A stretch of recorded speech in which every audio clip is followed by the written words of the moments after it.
இந்த இடத்துல இந்த பணியை செய்யற தெய்வம் மனுஷரூபேனா,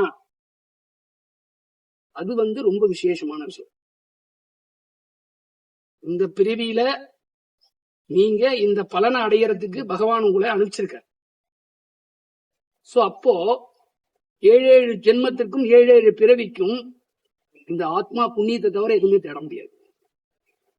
மிகப்பெரிய காரியம் எது அப்படின்னா, தானத்தில் சிறந்தது அன்னதானம், அடுத்ததுதான் கண் தானம். ஏன்னா கண்ணில்லாதவனுக்கு பசிக்கும்,